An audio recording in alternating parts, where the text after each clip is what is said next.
segunda palestra com a professora doutora Paula Priscila.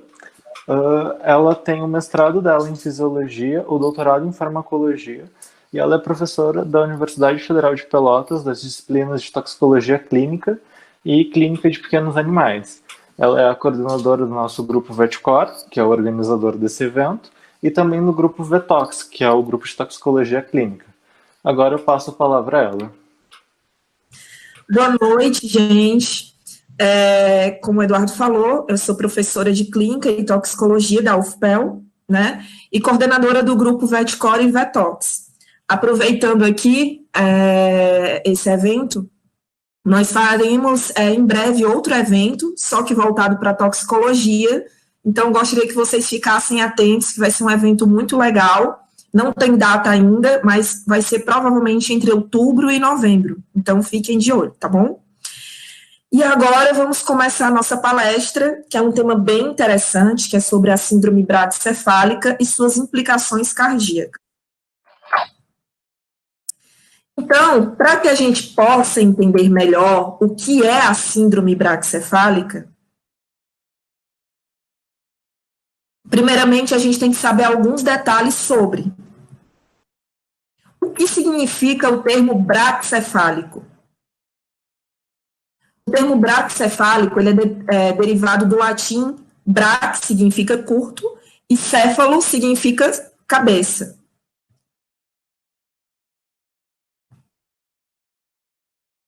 Ou seja, são animais, são gatos e cães com a cabeça curta. Nessa imagem, nós temos 3 exemplos de formatos de crânio diferentes. Nós temos o formato dolicocefálico, mesencefálico e o nosso formato em questão, o braquicefálico. Como vocês podem perceber, a conformação anatômica do focinho e da cavidade nasal desses animais é bem diferente. Então, o animal braquicefálico, ele tem um focinho mais achatado e uma cavidade nasal bem menor do que dos outros tipos, do dolicocefálico e do mesencefálico. Isso tem implicações diretas no respiratório desses animais. Então, assim, esses são alguns exemplos desses animais braquicefálicos que vocês já conhecem bem.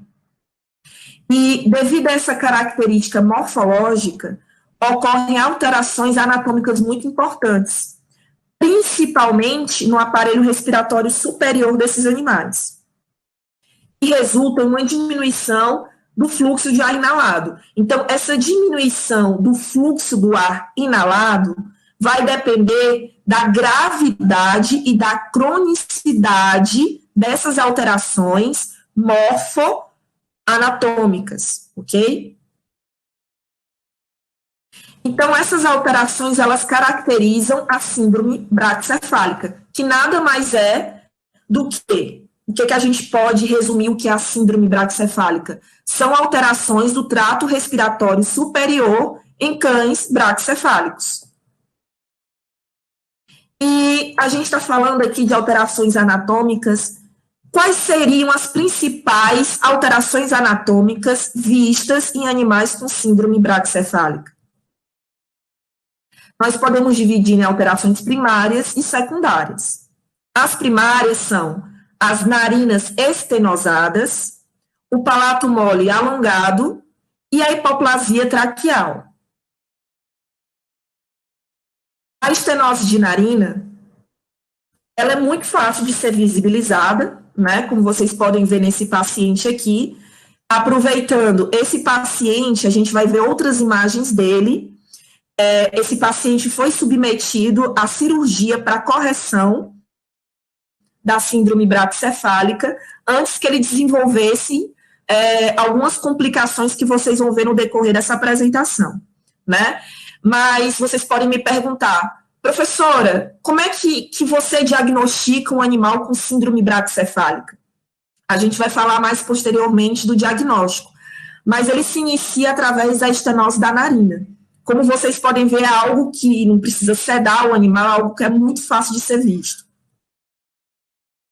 Então, esses orifícios nasais estenosados, né, eles apresentam deslocamento medial da asa da narina, colabando medialmente, causando oclusão parcial das narinas externas. Essa foto aqui, como vocês podem ver, é desse mesmo paciente, tá certo? E nessa foto dá para ver melhor como as narinas dele são, quer dizer, na verdade eram, né, porque ele fez a nasoplastia, eram muito estenosadas. Então, quando essas narinas elas são estenosadas, fica muito difícil o processo de inspiração e expiração desses animais, porque há uma dificuldade muito grande para o ar adentrar aqui nas narinas. Como vocês podem ver, o espaço é muito pequeno.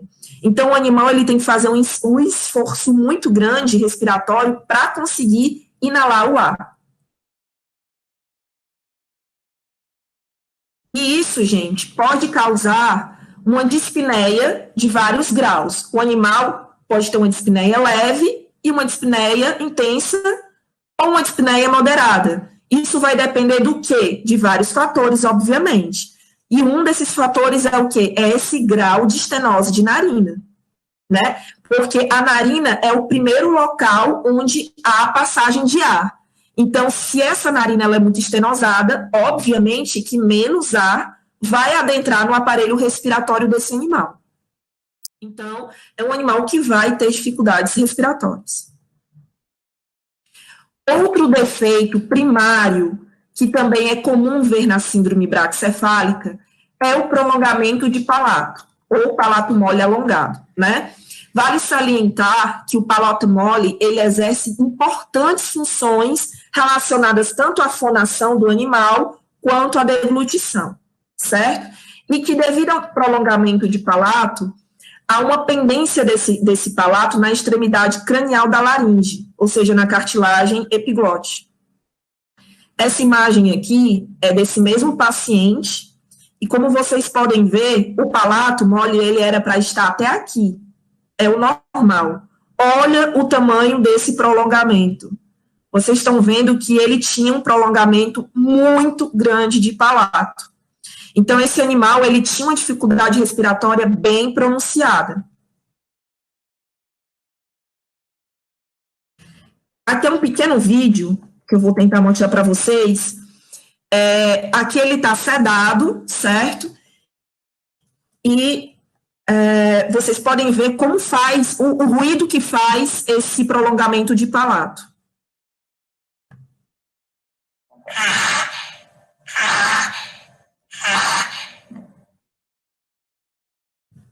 Vou colocar outra vez, para vocês verem de novo.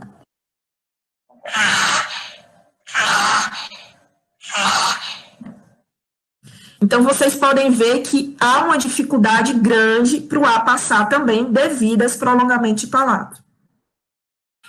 Outro defeito primário, né, visto na síndrome braquicefálica é a hipoplasia de traqueia.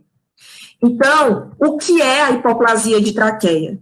Ela é caracterizada por um significativo estreitamento ao longo de toda a extensão traqueal.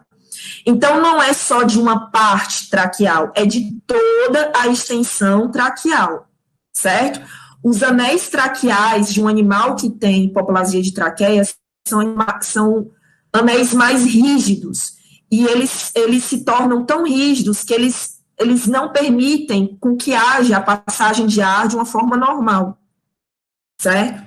Então, esses anéis cartilaginosos, eles tendem a ser menores e mais rígidos que o normal, inclusive se sobrepondo dorsalmente, de modo que praticamente não existe um músculo dorsal. Certo?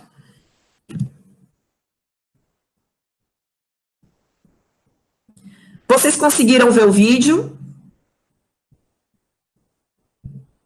Sim, prof, tudo ok com o vídeo. Certo, então vou continuar aqui. Então, continuando, gente. No entanto, a gente tem que prestar muita atenção, pois essas alterações primárias, elas podem ocorrer de forma isolada, Como assim, professora, de forma isolada? Por exemplo, um animal que tem síndrome braquicefálica, ele pode ter só a estenose do focinho e não ter hipoplasia de traqueia, não ter prolongamento de palato, só ter a estenose do focinho. Ah, mas isso é considerado síndrome braquicefálica? Sim. O animal que tem síndrome braquicefálica, ele pode ter uma, duas ou três alterações ao mesmo tempo. Então, elas podem ocorrer isoladas ou podem ocorrer combinadas. Qual é o mais comum de se ver? Essas alterações combinadas, certo? Então, geralmente, a gente vê o quê? O que é que eu vejo mais na prática, né? E o que a gente vê mais na literatura? Que, geralmente, o animal que tem estenose de focinho, ele também tem um prolongamento de palato.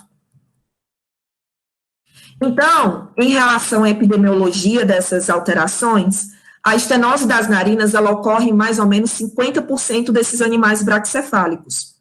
O prolongamento do palato, ele ocorre quase em 100% desses animais. Agora, lembrando, nem todo palato é muito prolongado. Existem palatos que têm um prolongamento, mas que não é um prolongamento absurdo, como a gente viu agora no vídeo, tá certo? Então, às vezes, o animal ele tem um prolongamento de palato, passa a vida toda e ninguém descobre. E ele acaba vindo a óbito por outra causa que não seja respiratória.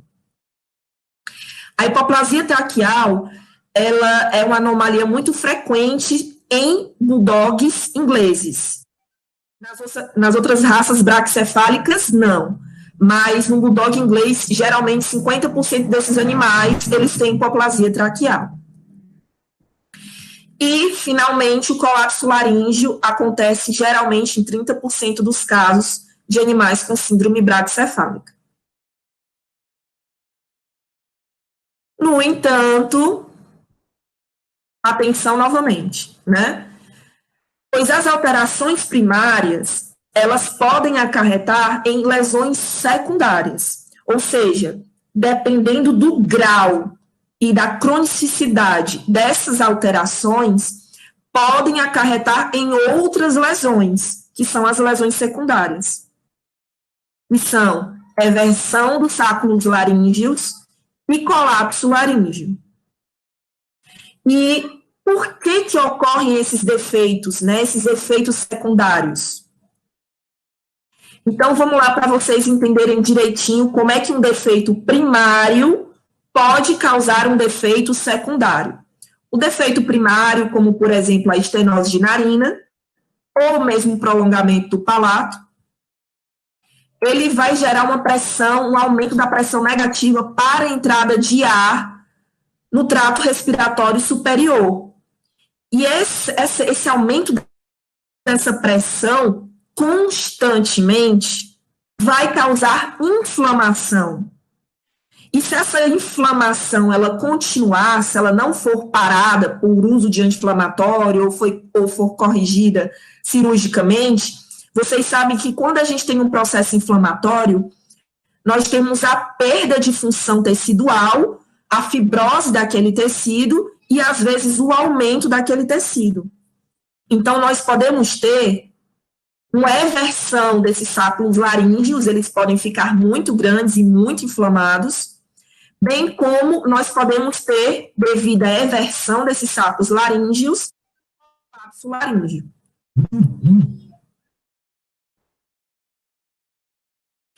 Em relação à eversão dos sacos laríngeos, aqui vocês podem ver que nós temos uma laringe normal, certo? Vocês conseguem ver aqui que nós temos uma grande passagem de ar, ok?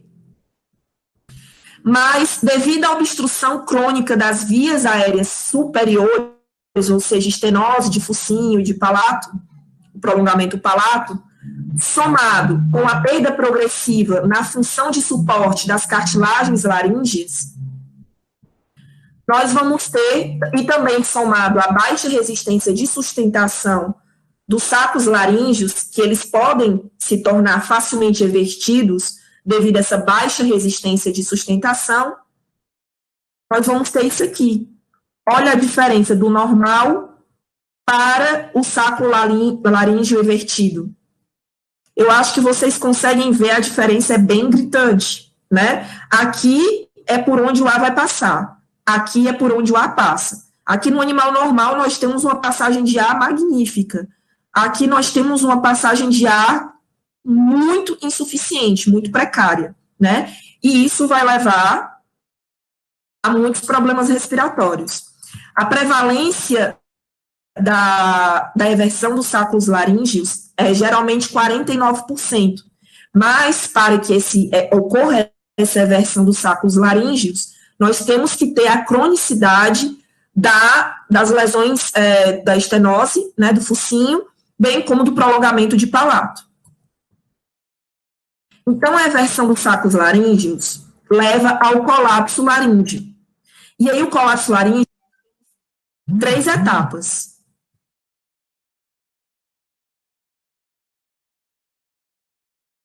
Espera só um minutinho, pessoal.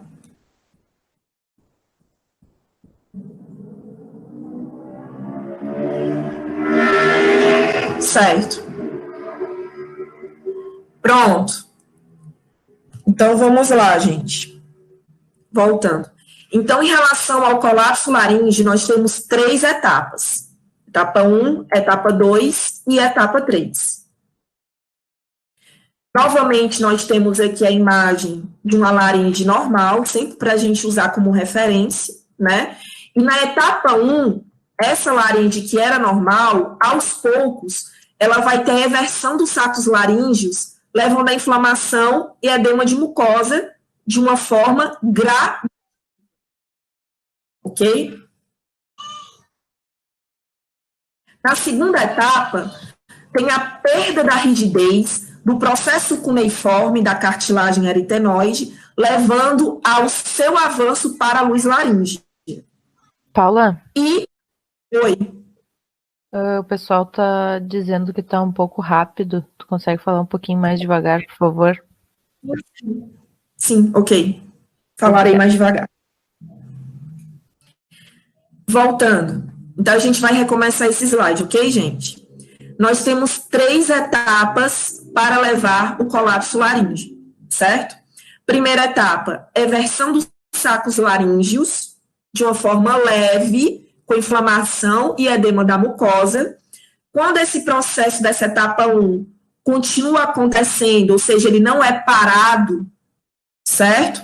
O que acontece? A perda da rigidez do processo cuneiforme da cartilagem aritenoide, levando, assim, o avanço para a luz da laringe.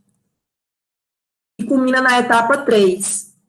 E, finalmente, o processo corniculado da cartilagem aritenoide avança em direção à linha média, resultando no colapso completo da laringe, que é essa imagem aqui. Vocês estão vendo que não há nenhuma passagem de ar, né? Olha a laringe normal e olha a laringe com colapso de laringe, né? No entanto, alguns cães, eles podem apresentar a forma leve a moderada do colapso de laringe. A laringe, ela está colapsada, mas ainda permite uma certa passagem de ar. E com o tratamento medicamentoso, esses animais, eles podem conviver razoavelmente bem com a doença. Ok? Agora é o seguinte, esse tratamento medicamentoso geralmente é um tratamento sintomático. Por exemplo, quando o animal ele está com muita dificuldade de respirar, vai numa emergência, e aí o médico, plantonista, geralmente vai passar um anti-inflamatório, um corticoide, algo do gênero, para dar uma desinflamada nessa laringe, né? Isso quando ele suspeita que seja colapso laríngeo, porque às vezes o veterinário, por não conhecer muito bem sobre a síndrome braquicefálica, pode não se atentar a esse problema. Então, quais seriam as raças afetadas pela síndrome braquicefálica? Em relação às raças afetadas pela síndrome braquicefálica, no Brasil, as mais comuns da gente ver de uma forma geral no nosso território nacional são o Pug, bulldog inglês e francês, o boxer, o Shar-Pei, o Chow Chow, o Lhasa Apso, o Shih Tzu, o Chihuahua, o Boston Terrier, o Cocker Spaniel americano,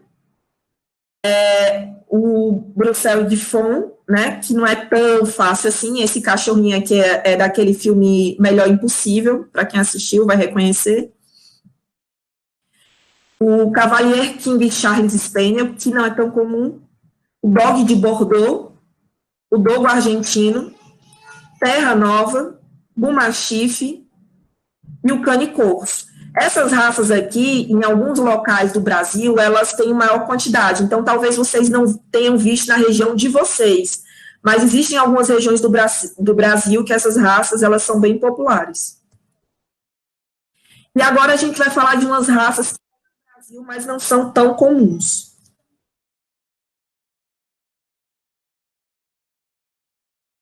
O Mastiff napolitano, o Valley Bulldog, o Affenpinscher, presa canário, o Tibetan Spaniel e o Japanese Shin, que é o que lembra o piquinês da gente aqui, que agora está meio que extinto, dificilmente a gente vai ver um piquinês hoje em dia. E agora, passando da questão das raças de cães, a gente vai falar um pouco das raças de gatos, né? Então, os gatos braquicefálicos também podem desenvolver a síndrome braquicefálica, né? Porque a gente fala muito em síndrome braquicefálica, a gente pensa muito nos cães, e geralmente a gente pensa mais em pug e bulldog inglês. Mas os gatos, eles também podem apresentar a síndrome braquicefálica. Então, quais seriam as raças mais afetadas? O short hair, o Bernese, o himalaio e o persa. E quando os animais, tanto os cães quanto os gatos, eles costumam apresentar os primeiros sintomas? Quando é que a gente pode perceber esses animais apresentando algum sintoma clínico? A maioria dos animais, tanto cães quanto gatos, eles apresentam os sinais clínicos da doença entre 1 a 4 anos de idade. E dentre as raças anteriormente citadas, não há uma predisposição sexual ou racial. No entanto, o bulldog inglês ele vem se mostrando o animal mais acometido. O bulldog inglês, gente, geralmente é um animal que vai ter mais sintomas e ele vai ter mais defeitos anatômicos. Geralmente, no bulldog inglês, a gente tem muito a presença da hipoplasia de traqueia, como eu falei anteriormente para vocês. Então, quais seriam os sinais clínicos apresentados pelos animais acometidos?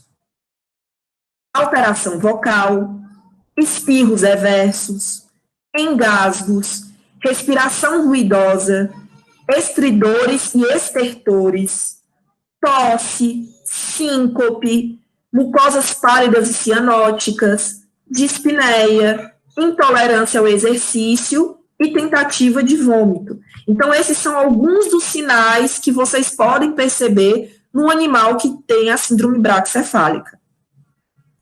Ah, professor, ele pode apresentar todos esses sintomas? Pode. Como ele pode apresentar só alteração vocal, como ele pode apresentar só tosse, e você não perceber nenhum desses outros sintomas. E aí eu pergunto, por que essa diferença de apresentação de sintomas? Essa diferença de apresentação de sintomas tem ao grau de defeito anatômico que esse animal possui.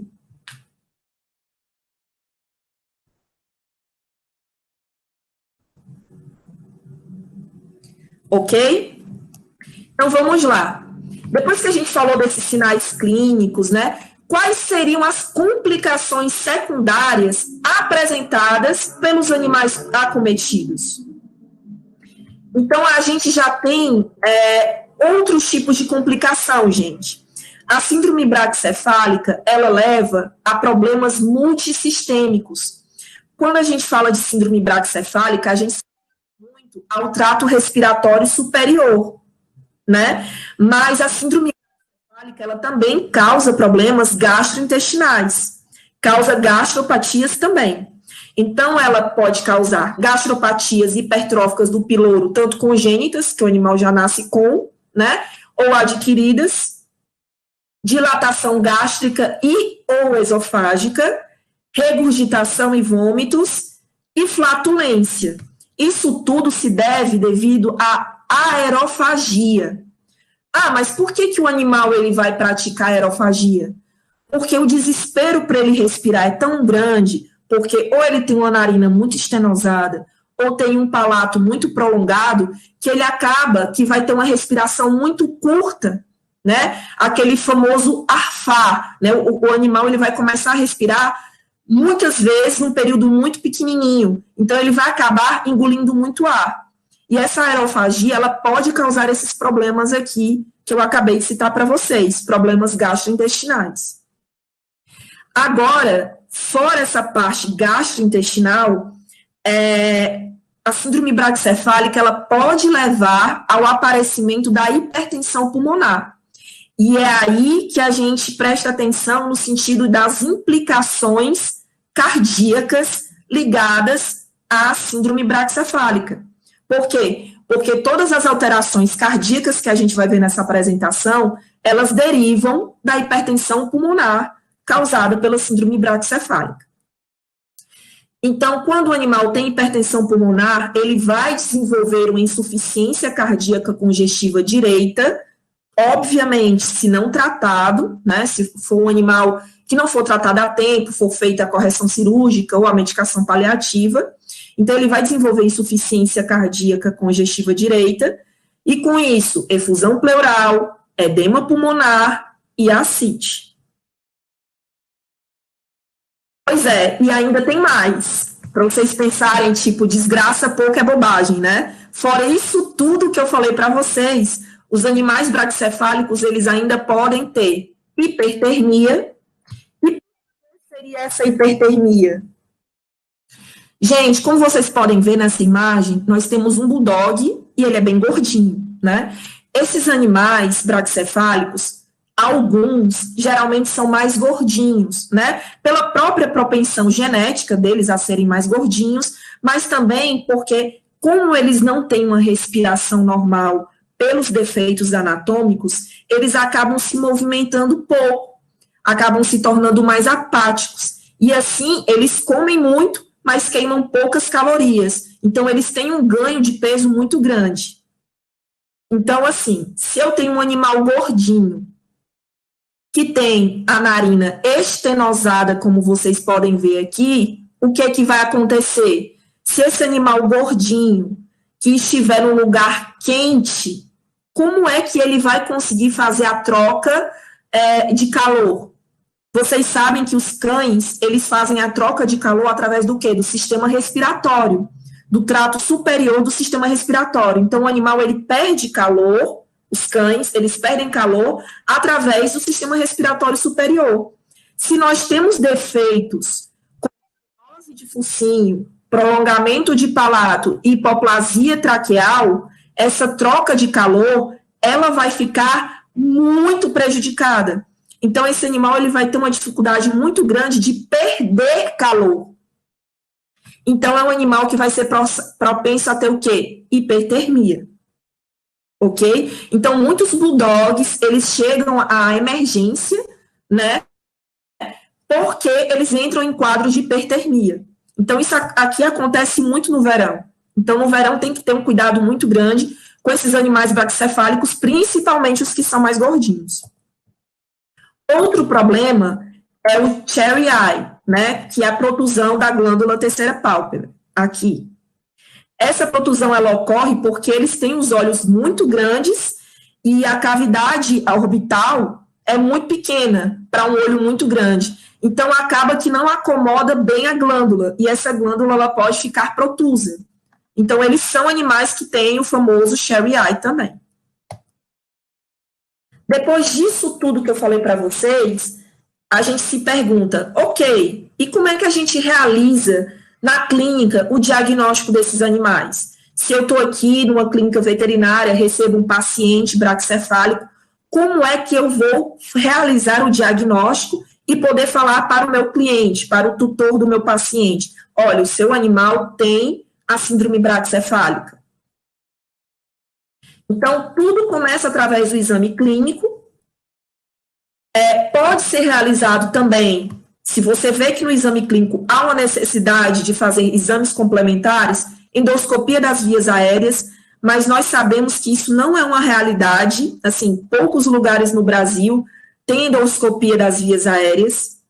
Exame radiográfico já é um exame que é bem mais fácil de ser realizado, né, mas tem que ser por alguém que realmente saiba fazer, procurar as alterações vistas na síndrome braquicefálica. O ECG e o Holter e o ecodoppler, ok? Então, a gente vai falar um pouquinho de cada exame para vocês compreenderem melhor essas etapas do diagnóstico. Então, a primeira etapa, o exame clínico. De novo, o meu paciente, muito faceiro, né? O Floriano, mostrando aqui novamente a estenose do focinho. Então, a primeira coisa que você vê é o quê? Quando você vai atender um paciente braquicefálico, o que geralmente é visível, que você vê de cara, é essa estenose de focinho, né? Então, fora a estenose de focinho, você tem que fazer algumas perguntas básicas. Para um tutor, por exemplo, o seu animal ele tem dificuldade de respirar? Se ele tem, quais são os momentos? É de noite? É de dia? É quando ele está passeando? É quando você chega em casa? É quando ele fica feliz? Quais são os momentos que ele tem dificuldade para respirar? Até ele dormindo, ele tem dificuldade para respirar? Porque se o animal ele tem dificuldade para respirar até dormindo, é porque significa que o quadro já é bem grave. Então, a gente tem que fazer exames para ontem, exames muito rápido, para a gente conseguir dar uma qualidade de vida para esse animal e tentar fazer a correção cirúrgica. O animal ele tem síncopes? São frequentes? Quais as situações que essas síncopes elas acontecem? O animal ele tem problemas gastrointestinais? Quais são os problemas gastrointestinais? Né? Quando eu digo problemas gastrointestinais, gente, entendam. O animal braquicefálico que tem a síndrome braquicefálica, ele já é predisposto a problemas gastrointestinais. Por quê? Porque ele pratica aerofagia. Às vezes, muita aerofagia, às vezes, pouca aerofagia. Mas ele pratica aerofagia em algum grau. Então, um animal que já tem uma predisposição a problemas gastrointestinais, que podem ser exacerbados por outras doenças que não têm nada a ver com doenças do trato respiratório, como, por exemplo, giardíase, erliquiose, verminose. Então, outras doenças que atacam o trato gastrointestinal podem exacerbar os problemas gastrointestinais que esses animais já tinham, que às vezes eram passados desapercebidos pelo tutor. Outra pergunta interessante: o animal ele tenta vomitar? Quando é que ele tenta vomitar? O vômito, quando ele tenta vomitar, ele realmente consegue vomitar? Como é esse vômito? Certo? Outra pergunta que é bem lógica, que é bem interessante: ele ronca? Qual a frequência de ronco? Geralmente, os animais braquicefálicos, eles parecem porquinhos, né? Porque eles roncam muito, mas eles roncam muito por causa desses defeitos. Mas nem todos os braquicefálicos vão roncar muito. Por quê? Porque esse ronco vai depender da severidade do defeito. No exame físico, a gente tem que observar se há estenose das narinas. Vocês estão vendo que eu estou batendo muito nessa tecla, né? Na questão da estenose das narinas. No exame clínico, é muito importante a gente observar se esse animal ele respira com dificuldade, porque para nós, clínicos ou estudantes de veterinária, ou professores, nós percebemos com facilidade se o animal ele tem dificuldade de respirar ou não. Às vezes a gente pergunta para o tutor se o animal ele tem problema respiratório e o tutor não percebe. Então ele não nos relata. É no exame físico que a gente vai perceber que o animal... Espera só um minutinho. Espera aí.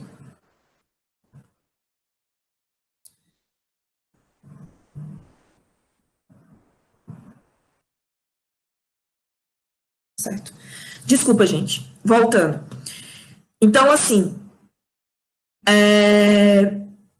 a gente tem que observar esse animal no exame físico para ver se ele tem ou não dificuldade para respirar, certo? Porque, às vezes, o proprietário ele não vai saber responder isso para a gente. Aí vem a questão, professora, mas o alongamento do palato, os sacos laríngeos, se eles estão evertidos, se ele tem colapso laríngeo, vai saber disso. Então, isso a gente não vai conseguir fazer num simples exame físico, ok, gente? Por quê? Porque o animal precisa ser sedado, para que a gente possa usar o laringoscópio e possa observar essas alterações. Então, o que é que eu indico? Numa sala de atendimento normal, a gente não tem como fazer, não tem como observar esse alongamento de palato da forma adequada. O que eu sugiro é que esse animal ele passe por uma avaliação por um anestesista, né? E o anestesista veja se há condição de fazer uma sedação leve, ver o risco, ver o asa desse animal, a fim de que possa fazer a sedação para que você veja se ele tem alongamento do palato, se vai ser preciso uma intervenção cirúrgica a mais ou não. Então, o que eu acho melhor vocês fazerem? Fazerem isso no hospital veterinário equipado, porque se o animal tiver algum problema durante a anestesia ou sedação, o animal ser entubado e o animal ter o suporte de oxigênio, ter todo o suporte emergencial necessário. Então, para avaliação de alongamento de palato, sacos laríngeos, só numa clínica que dê suporte para isso, ok? E em relação aos exames complementares, temos a endoscopia das vias aéreas, como vocês podem ver, é um método bem eficiente, mas o animal ele também tem que ser sedado, né? E ela diagnostica os sacos laríngeos evertidos, como vocês podem ver nessa imagem, permite avaliar a função laringiana, se o animal ele tem paralisia de laringe, permite avaliar o grau de obstrução laringiana, como vocês podem ver, e também dá para perceber se os sacos laríngeos estão cronicamente evertidos e fibróticos. E, às vezes, nesse exame, você percebe que esses sacos laríngeos estão muito aumentados, mas você não consegue distinguir das cordas vocais. E aí é algo a se pensar para fazer uma cirurgia. Agora a gente vai falar do exame radiográfico, mais rapidamente aqui. A endoscopia das vias aéreas, ela é muito importante, gente, muito importante, porque ela nos dá todos esses dados aqui, né? Mas, infelizmente, não é um exame que a gente tenha de rotina, que tem em qualquer cidade, em qualquer clínica. Então, é um exame muito bom, que nos dá muitas informações, no entanto, é um exame pouco usual, né? Infelizmente. Agora, o exame radiográfico, graças a Deus, existe aparelho de raio-x em praticamente todos os lugares. Então, o exame radiográfico ele é bastante interessante para nos auxiliar a diagnosticar a síndrome braquicefálica nesses animais, certo? Através do exame radiográfico, a gente percebe, né, comprometimentos e anomalias no palato mole e hiperplasia da mucosa nasal. Essa imagem aqui, que vocês estão vendo, é do meu paciente, do Floriano, né, que vocês viram a foto dele anteriormente. Nesse ponto aqui, certo? Esse ponto aqui é o palato mole dele. O palato mole era para vir até aqui. Olha o tanto que ele se estende. Ele tinha um aumento de 2/3 do palato mole, ou seja, ele tinha um aumento muito grande, né? E aqui, como vocês podem ver, a traqueia, a porção cervical dele tem uma pequena estenose, certo? Isso é hipoplasia de traqueia? Não, isso não é hipoplasia de traqueia, mas é uma condromalácia, ou seja, estenose de traqueia, de grau leve, da traqueia cervical, porção cervical, ok? Na hipoplasia de traqueia, todo esse trajeto traqueal, tanto a porção cervical quanto a torácica, elas estarão comprometidas, estarão com a luz bem diminuída. No exame radiográfico, a gente também vê a questão da traqueia estenosada, como eu mostrei para vocês, né, aqui, uma pequena estenose, hiperplásica, a hipoplasia de traqueia, que não é o caso desse paciente, pneumonia por aspiração, bronquiectasia, edema pulmonar, sinais de dilatação cardíaca do lado direito, que significaria o quê? Uma insuficiência cardíaca congestiva direita. Então, gente, de uma forma geral, essas alterações observadas no exame clínico e nesses exames complementares, se elas não forem tratadas, elas vão levar a alterações muito importantes no sistema cardiovascular, né? Que é o que a gente vai ver agora, né? As implicações cardiovasculares inerentes da síndrome braquicefálica. Para tanto, nós precisamos realizar exames cardiológicos. Tudo começa com a ausculta, né? Na ausculta você vai ver tanto o padrão respiratório, quanto a focos de regurgitação em válvula tricúspide e pulmonar, né? Que são as acometidas pela síndrome braquicefálica. ECG, Holter, aqui o nosso paciente Floriano, né? Que foi submetido à cirurgia semana passada. Ele utilizou um Holter e eu já explico o porquê. Ecodoppler, raio-x e aferição da pressão arterial, ok? Então, através dos exames cardiológicos, nós veremos a importância das implicações cardíacas resultantes na síndrome braquicefálica.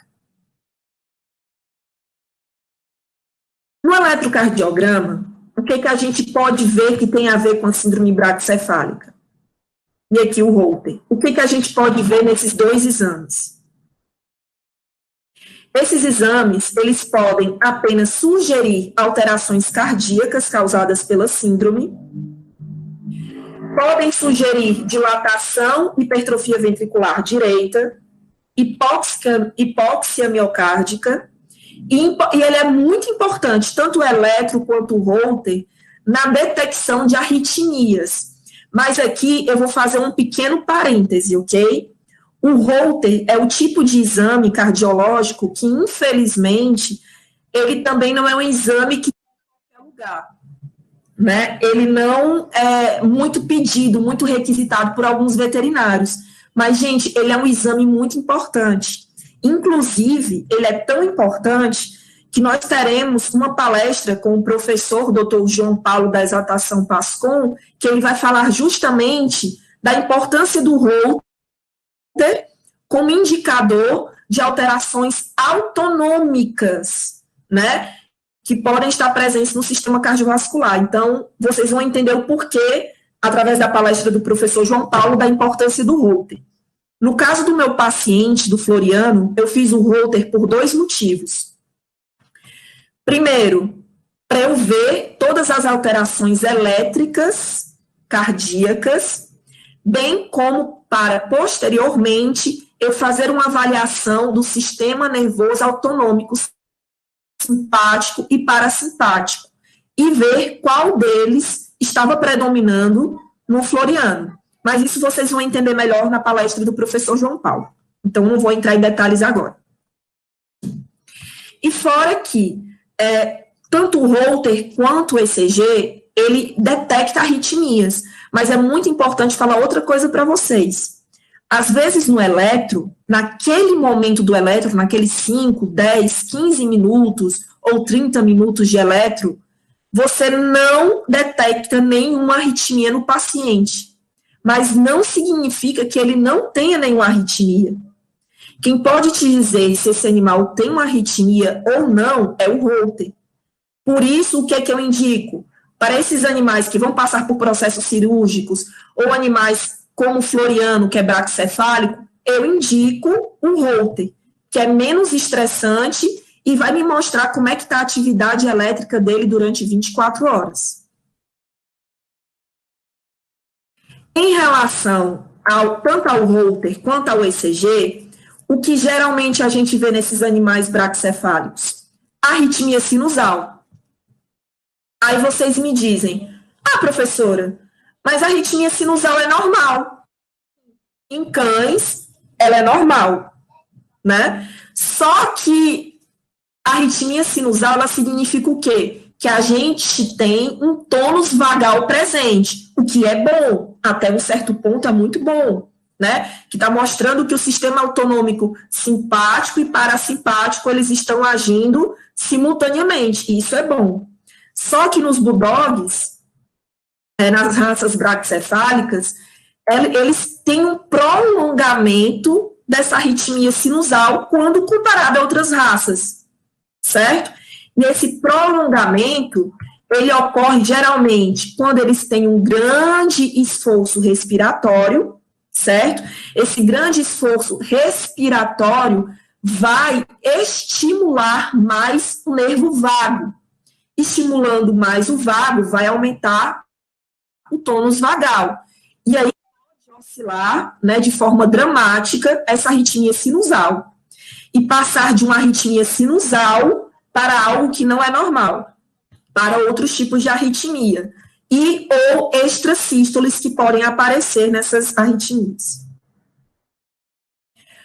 Outro tipo de problema muito, muito comum em animais braquicefálicos é o sinus arrest ou parada sinusal. Esse sinus arrest, ele ocorre quando há uma onda P para cada QRS, mas o intervalo entre uma onda P e outra onda P possui uma pausa igual ou superior ao dobro do intervalo anterior. Como assim, professora? Eu não entendi. Agora vocês vão entender. Olha aqui, um intervalo de onda P para outra onda P. Aqui, esse intervalo, ele é multiplicado por 3. Ou seja, até 2 é normal, mas aqui nós temos 3 intervalos. Ou seja, são 3 batimentos que deixaram de ocorrer, certo? E por que isso ocorre? Porque nós temos um aumento excessivo do tônus vagal. Então, esse aumento excessivo do tônus vagal vai agir aonde? No nosso nó sinusal, no marcapasso do coração do animal, né? Retardando o disparo do impulso elétrico pelas células do marcapasso do nó sinusal. Então, aquelas células, elas vão ficar retardatárias, elas vão demorar muito mais para enviar o estímulo. Dessa forma, não vai ter a presença de onda P, por quê? Porque não vai ter o estímulo do nó sinusal, e dessa forma não vai ter QRS. Então, a gente não vai ter batimento, ok? Esse sinus arrest, ele pode ser fisiológico, devido a uma estimulação vagal durante a inspiração, e pode ser fisiológico devido a uma tosse ou irritação da faringe causada por outros problemas que não necessariamente a síndrome braquicefálica. No entanto, geralmente o que a gente vê, no caso dos braquicefálicos, é ele sendo patológico, né? Geralmente ligado à dilatação cardíaca e irritação do nervo vago. Aí vocês me perguntam, como assim dilatação cardíaca pode causar um sinus arrest? Quanto maior o tamanho do coração, mais tempo o impulso vai levar para passar por todos os cardiomiócitos. Então, não só o sinus arrest, como outras arritmias podem surgir no animal que tem uma cardiomegalia ou aumento atrial e ou ventricular. Depressão do segmento ST. Nós temos vários tipos de depressão do segmento ST. Em humanos, o segmento ST, ele é muito utilizado para a gente diagnosticar um infarto, né? Como vocês sabem, o cão dificilmente vai ter um infarto. Acontece? Acontece. Mas é muito mais difícil que no ser humano. Então, quando a gente vê, é muito comum, no eletrocardiograma dos cães, a gente vê essa depressão do segmento ST. Geralmente, essa depressão do segmento ST é sugestivo de distúrbio hidroeletrolítico, né, de sódio, potássio, etc., cálcio, ou hipóxia miocárdica. No caso do cão braquicefálico, a gente vai desconfiar do quê? De hipóxia miocárdica. Por quê? Porque ele é um animal que tem uma hematose mais baixa, porque é um animal que recebe menos oxigênio, então, consequentemente, o coração vai receber menos oxigênio. Então, isso aqui é muito comum de ver no eletro de um paciente braquicefálico que tem defeitos tão significativos que a quantidade de oxigênio que o coração dele recebe acaba sendo muito baixa. Raramente, a insuficiência cardíaca congestiva direita, ela é gerada pela síndrome braquicefálica, mas pode causar efusão pericárdica e pleural secundária. Então, assim, em casos de pacientes com insuficiência cardíaca congestiva direita, nós vemos também essa depressão ST, bem significativa.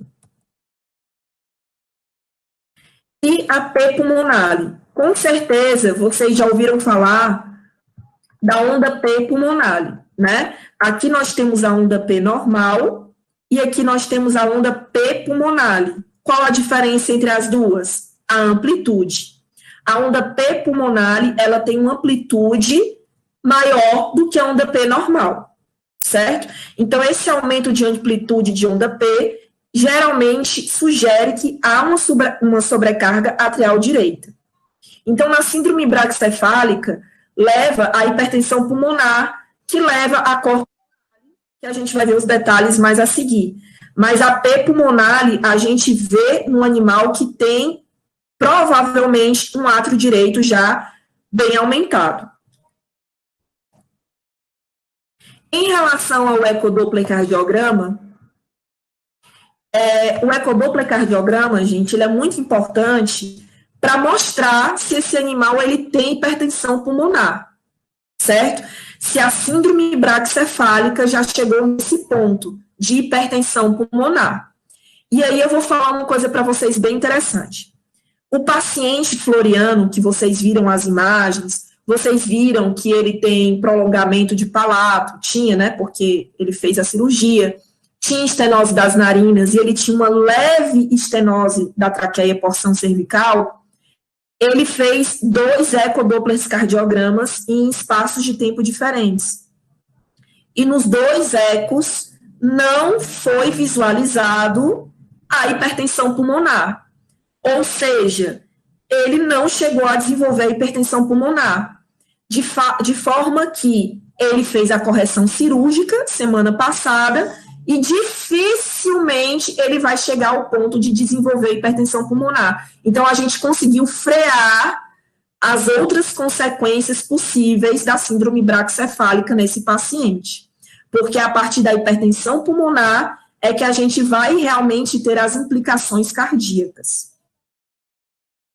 Então, no ecodoppler, a gente vê a hipertensão pulmonar e quais são as alterações que a gente vê também no ecodoppler? Dilatação ou hipertrofia do ventrículo direito ou hipertrofia do ventrículo direito, insuficiência da válvula tricúspide, então a gente vai ver regurgitamento da tricúspide, que pode ser de leve, moderado a severo, movimento septal paradoxal, aumento da artéria pulmonar, com presença de regurgitação de leve, moderada a severa, diminuição do tamanho do ventrículo esquerdo, mas esse ventrículo esquerdo com função normal, espessamento da parede livre e septo do ventrículo esquerdo, a sobrecarga de volume do ventrículo direito, ela ocorre quando a pressão diastólica aumenta levando à insuficiência de tricúspide. A gente já vai entender isso melhor, tá certo? E na hipertensão pulmonar adquirida, no caso da síndrome braquicefálica, adquirida na síndrome braquicefálica, há uma dilatação e hipertrofia do ventrículo direito. Lembrando, gente, que essas alterações, elas não acontecem do dia para a noite. Elas vão acontecendo dependendo do grau de obstrução do trato respiratório superior, de uma forma mais lenta ou mais rápida, mas não do dia para a noite. Então, se a gente descobre que um paciente que esse paciente tem a síndrome braquicefálica, a gente tem como evitar a progressão disso tudo aqui, tá certo?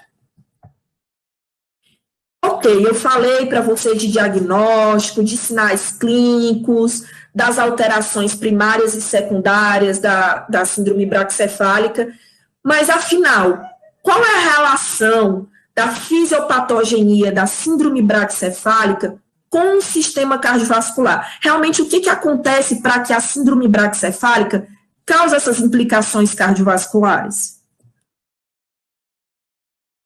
Então, tudo começa com a nossa estenose de focinho, que pode ser acompanhada de prolongamento de palato, que pode ser acompanhada com estenose ou hipoplasia de traqueia, ou seja, esses defeitos podem ser isolados, ou eles podem estar em conjunto no mesmo paciente. Esses defeitos, eles vão levar ao que a gente chama de vasoconstrição hipóxica. Essa vasoconstrição hipóxica, quando ela acontece cronicamente, ela vai levar à hipertensão pulmonar. E a hipertensão pulmonar, cronicamente, vai levar a cor pulmonale, que é um problema cardíaco derivado de um problema respiratório primário. Para vocês verem, né, o processo, ele assim, se não for tratado, o processo é muito grave. Então, como os defeitos anatômicos, eles causam essa vasoconstrição hipóxica. Então, essa vasoconstrição hipóxica, ela ocorre no pulmão em resposta à hipoxemia. Aí vocês me perguntam, como assim? Eu não entendi. O que tem a ver essa vasoconstrição hipóxica com hipoxemia? Eu não estou entendendo, professora. Então, vamos lá. Lembrem-se que o animal, ele está com dificuldade de respirar, né? Esse animal, ele tem estenose do focinho, pouco ar consegue adentrar nos pulmões, porque pouco ar adentra através do focinho. Ele também, às vezes, pode ter um prolongamento de palato, um colapso de laringe. Então, ele tem uma série de alterações que diminuem a entrada de ar para os pulmões. Não é verdade? Então, o pulmão de um animal braquicefálico que tem esses defeitos vai receber menos oxigênio do que o pulmão de um animal que seja braquicefálico e não tem esses defeitos, ou um animal que não seja braquicefálico. Agora, é claro, a quantidade de oxigênio que ele vai receber estará diretamente relacionado com o grau do defeito e a quantidade de defeitos que ele tem, ok? Então, o que acontece?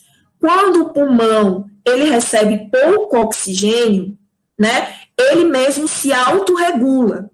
E aí ele faz o quê? A vasoconstrição hipóxica.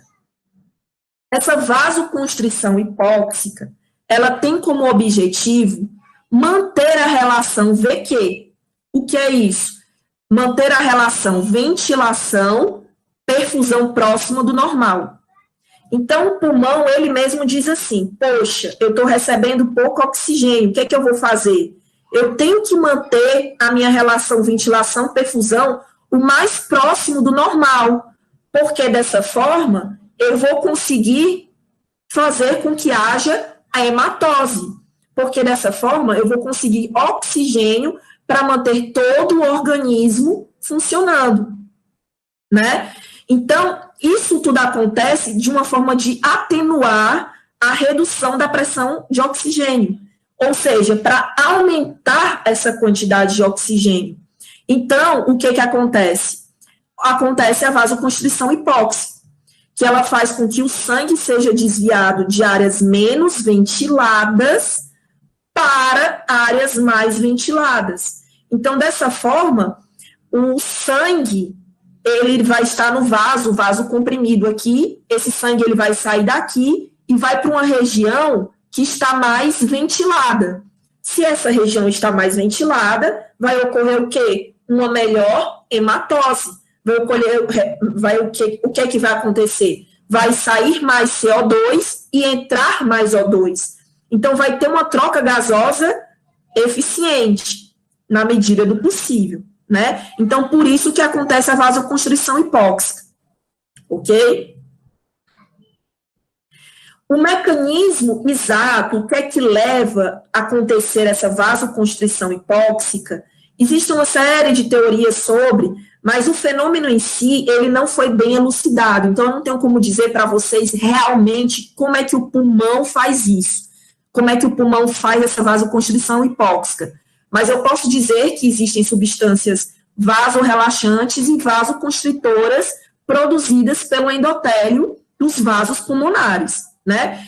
Vasorrelaxantes, nós temos as prostaciclinas, o óxido nítrico, e vasoconstritoras, nós temos as endotelinas, tromboxanos, por exemplo, que são produzidos pelo endotélio.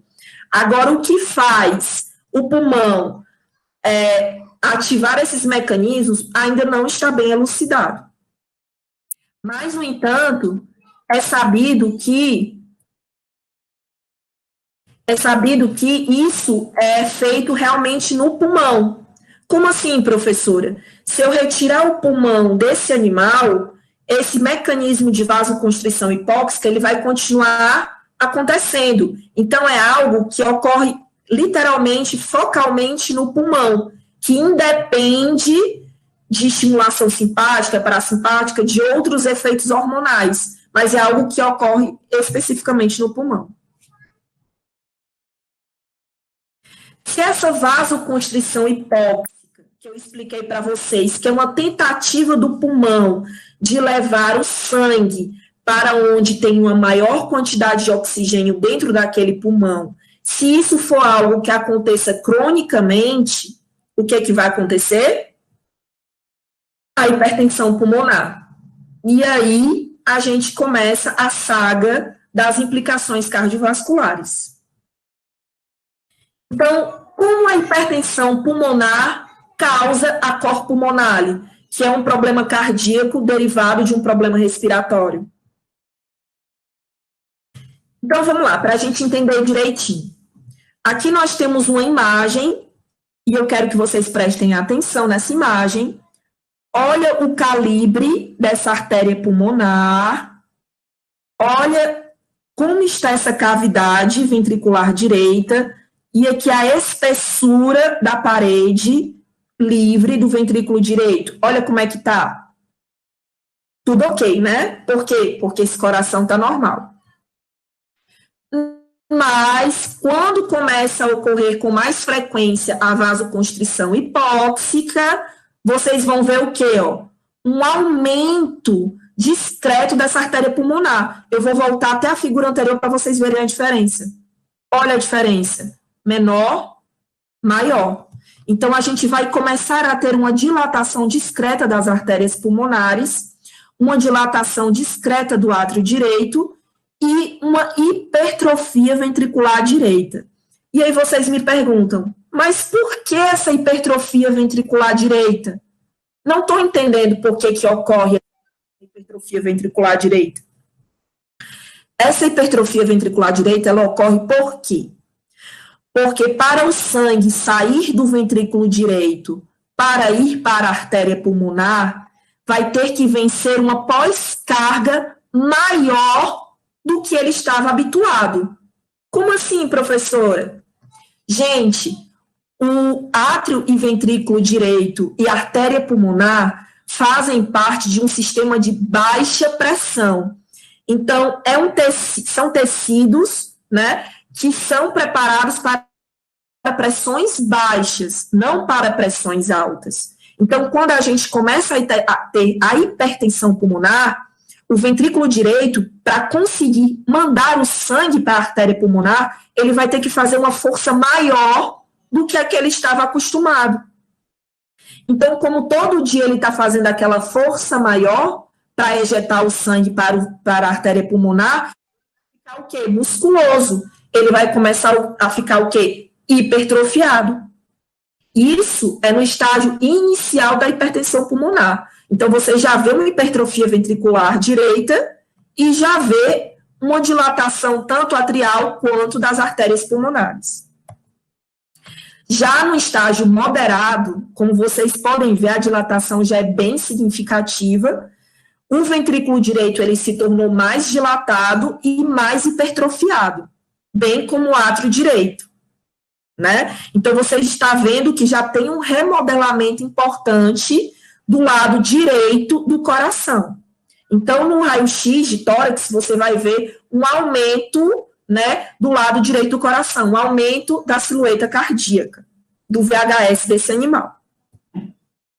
E, finalmente, no estágio avançado de hipertensão pulmonar, nós vamos ver um aumento exagerado da artéria pulmonar, com um acentuado aumento das tortuosidades das artérias pulmonares, certo? Assim como uma dilatação exagerada do átrio direito, né? Uma insuficiência tricúspide e pulmonar. O sangue vai começar a regurgitar, em vez de ele continuar no caminho aqui indo para a artéria pulmonar, parte dele vai voltar para o ventrículo direito, porque essa válvula aqui ela vai se tornar incompetente devido a toda a pressão que ela vai sofrer, bem como a válvula tricúspide vai se tornar incompetente. Então, a gente vai ver tanto regurgitação na artéria pulmonar, quanto regurgitação na tricúspide. E vocês sabem, quanto mais regurgitação acontece, mais dilatado vai ficar a artéria pulmonar e átrio direito, certo? Fora que, se isso ficar muito grave, nós vamos ver um engurgitamento, um aumento das veias cavas, né? Que pode ser visto também nos exames radiográfico e ecodopplercardiográfico. A gente falou do corpo pulmonar, mas só para ficar bem gravado na cabecinha de vocês. E o que é o corpo pulmonar, né? Que a gente falou, e realmente o que é que ele é? O corpo pulmonar, ele é o aumento e espessamento do ventrículo direito secundário à hipertensão pulmonar. Ok? Então, o corpo pulmonar é uma doença cardíaca secundária a um problema respiratório. Problemas respiratórios não só decorrentes da síndrome braquicefálica, mas outros problemas respiratórios, como DPOC, como asma, como alergia crônica, podem levar à hipertensão pulmonar, e essa hipertensão pulmonar causar a cor pulmonar. Então, essa cor pulmonar vai acarretar o quê? Se não tratada, vai acarretar na insuficiência cardíaca congestiva direita. E o que essa insuficiência cardíaca congestiva direita acarreta no meu paciente? Efusão pleural, efusão pericárdica, hepatomegalia, engurgitamento da veia cava, edema subcutâneo, isso já num caso bem mais grave, ascite, edema de membros, esplenomegalia, dispneia, intolerância ao exercício e ganho de peso.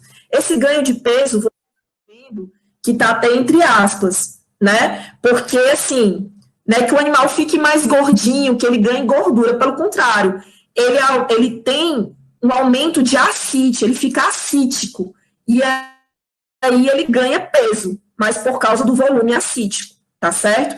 Então, para pessoas menos esclarecidas, se for uma fêmea, vai pensar que a cadela está grávida, sendo que a cadela está com ascite. Às vezes, gente, você tem um paciente braquicefálico e você está tratando esse paciente por outro motivo, né? Tipo, você nem desconfia que ele tem a síndrome braquicefálica. E aí você manda fazer um ultrassom para ver bexiga, ou porque ele tem uma cistite, ou porque comeu um corpo estranho, não sei. Mas por algum motivo você manda esse paciente fazer ultrassom. E quando o paciente faz um ultrassom, o que se vê? Hepatomegalia e esplenomegalia. E ascite. E aí você imediatamente vai pensar o quê? Insuficiência cardíaca direita, congestiva, no caso. Ok? Então, o que a gente pode fazer para evitar toda essa desgraça, que é só coisa ruim dessa síndrome braquicefálica, né? A gente tem como evitar? Claro que a gente tem como evitar. E aí eu vou falar uma coisa para vocês. Para quem trabalha em pet shop, clínicas que tenham venda de filhotes, é muito importante que vocês alertem os proprietários de uma forma que vocês não se prejudiquem, né, com o dono da clínica, que esses animaizinhos são braquicefálicos, eles podem desenvolver a síndrome braquicefálica, que é interessante fazer um acompanhamento. Se bem que alguns tutores, eles já vêm sabendo disso. Algumas pessoas mais informadas, elas já vêm com essa informação e já vai direto para você. Doutor, o que é que eu posso fazer para evitar que esse animal tenha síndrome braquicefálica? Então, é muito importante vocês estarem atentos e saber como responder essas perguntas. Então, o que é que a gente pode fazer para evitar isso? O tratamento cirúrgico, que é o de eleição. O tratamento, se for para escolher um tratamento, é qual? O cirúrgico. O tratamento paliativo. O tratamento paliativo, ele pode anteceder o cirúrgico para tentar compensar o animal, para ele conseguir ir para uma cirurgia numa condição melhor, para evitar que ele entre em óbito ou tenha complicações durante a cirurgia. Então, a gente pode fazer um tratamento paliativo para depois fazer o tratamento cirúrgico. Mas o fato é que o ideal, o que é realmente para ser realizado, é o tratamento cirúrgico. Porque é o tratamento cirúrgico que vai evitar a progressão da doença. Então, no tratamento cirúrgico, aqui as fotos do Floriano, meu paciente fofo. Como vocês podem ver, voltar aqui, ó, focinho muito estenosado, muito estenosado. Vocês terem noção, ele passou mal fazendo ultrassom. E aí eu não consegui fazer todos os exames pré-cirúrgicos porque ele passou mal. E aí eu, não, vamos fazer logo essa cirurgia antes que ele tenha outros problemas, né? Então, aqui nessa imagem, a narina da forma antes da cirurgia e a narina pós-cirurgia. Olha aqui a abertura, olha a diferença, narina estenosada, narina corrigida cirurgicamente. Vocês estão vendo aqui a diferença gritante que é o que a nasoplastia faz, né? Então, a nasoplastia, ela consiste na ressecção em cunha, né? Uma incisão em cunha da asa da narina e parte da cartilagem alar. Também existem mais outras duas cirurgias que são feitas concomitantes, que é a vestibuloplastia, que é em animais que possuem vestíbulos estenósticos, e a turbinectomia, que é animais que possuem obstrução intranasal, né, que ocorre a ressecção do corneto, que provoca a estenose.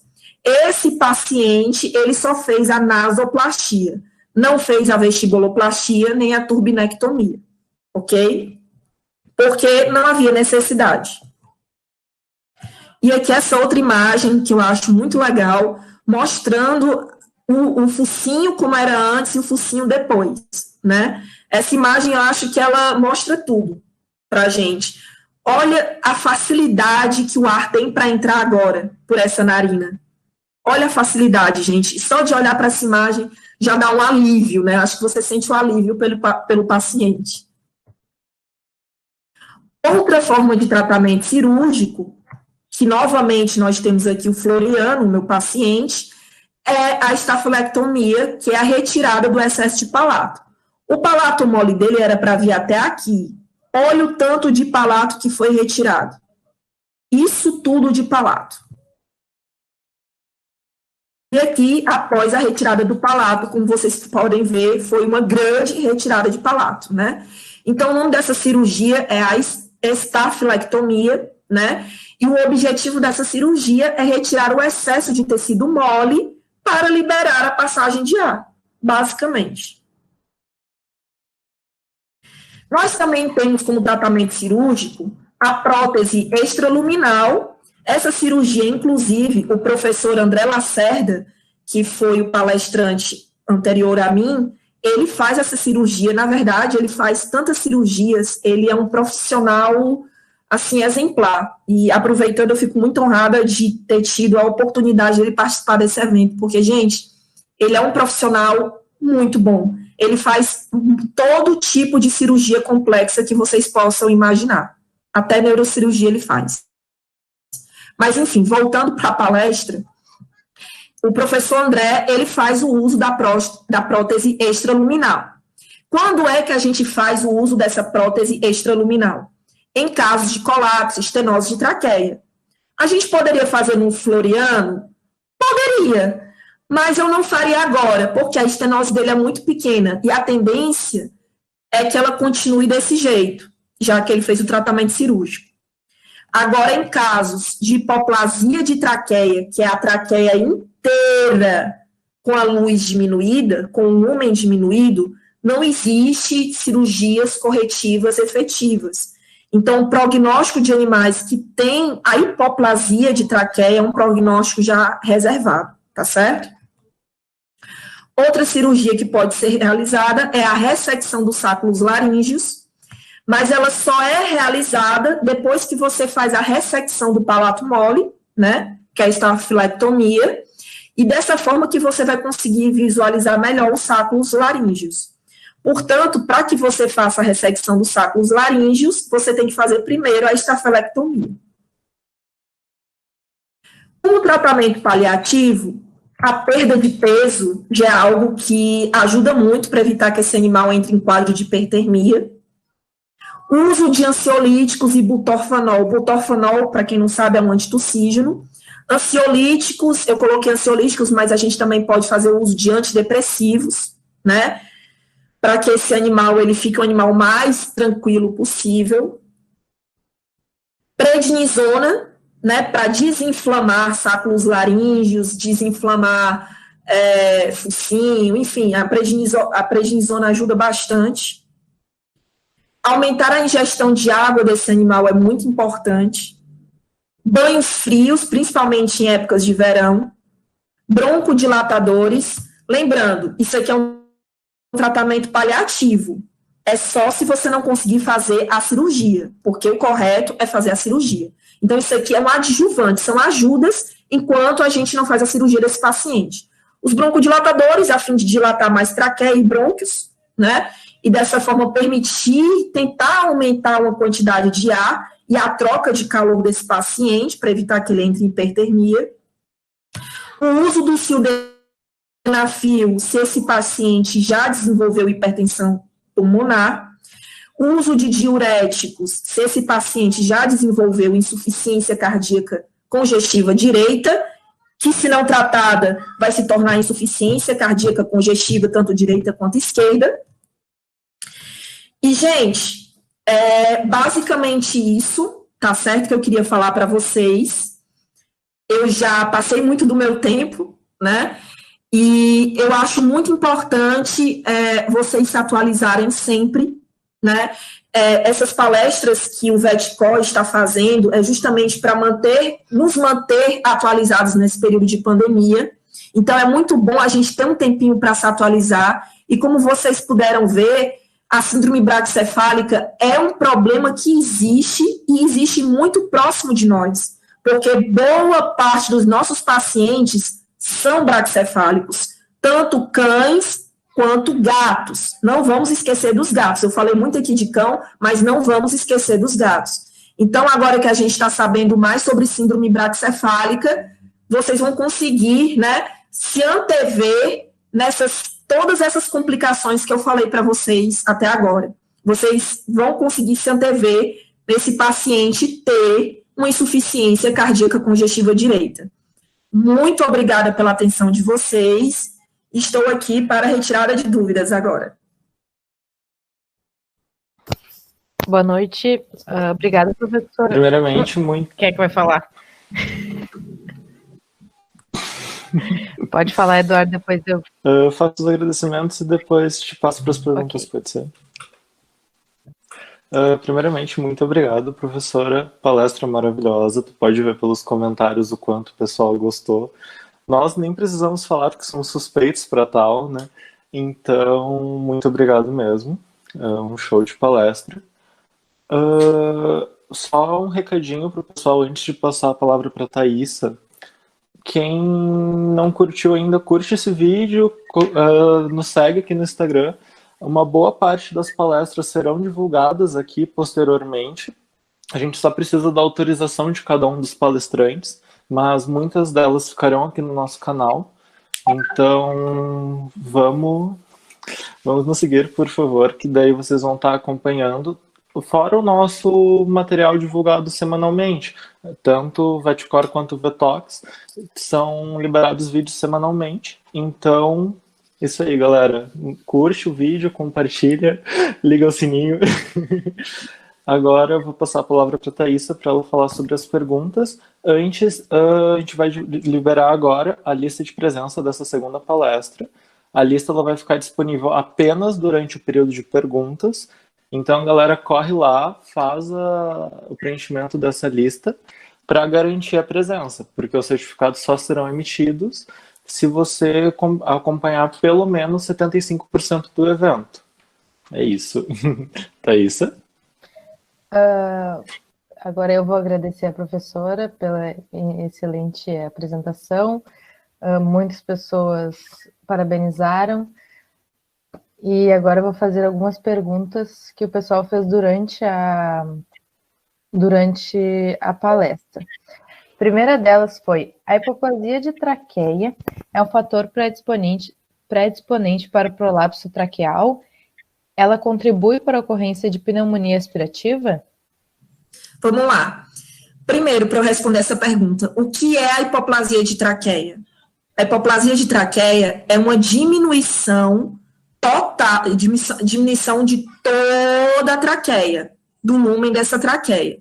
Então, se ela é menor, né, se ela tem um lumen menor, ela fica muito mais predisposta a sofrer colapso, né, como favorece o animal a ter pneumonia por aspiração também. Tá. Próxima pergunta. Quando tu falaste em nasoplastia, você estava querendo se referir à rinoplastia? Sim. Tá. Se o animal chega com dificuldade respiratória devido ao colapso de laringe no consultório, posso sondá-lo para ajudar na passagem de ar? Então, vamos lá. Se o animal ele chega com colapso, como é que você vai saber que ele está com colapso de laringe? Né? Para você saber que ele está com colapso de laringe, você tem que usar o laringoscópio e tem que tem que intubar o paciente. Só a sonda, nesse caso, não vai ser suficiente, certo? Você tem que intubar o paciente. Tem que usar anti-inflamatórios para diminuir o edema, né? Porque o colapso ele é causado pelo edema, né? Então, tem que usar anti-inflamatório, tem que intubar o paciente, tem que deixar o paciente compensado. Se você estiver numa região ou você estiver trabalhando num hospital veterinário que tenha ecodoppler, que tenha ECG, que tenha toda a paramentação, você já faz todos os exames desse animal para preparar para uma cirurgia, certo? Se ele chegou nesse ponto, o ideal é que é um paciente que já tem que partir para a cirurgia. Tá. Porque é um paciente que pode vir a óbito literalmente do nada. Tipo, você tá aqui de boa com o seu cachorro, de repente, de noite, a laringe se fecha, tem um colapso total de laringe, e no outro dia o animal amanhece morto. Então, se o animal ele tem uma crise respiratória grave, você percebe que está colapsado, que você usa o laringoscópio e tal, e vê que está colapsado, cirurgia. Tá. O fato de eles não conseguirem realizar um controle de temperatura corporal pela respiração prejudica a termorregulação do saco escrotal e prejudica os espermatozoides desse animal?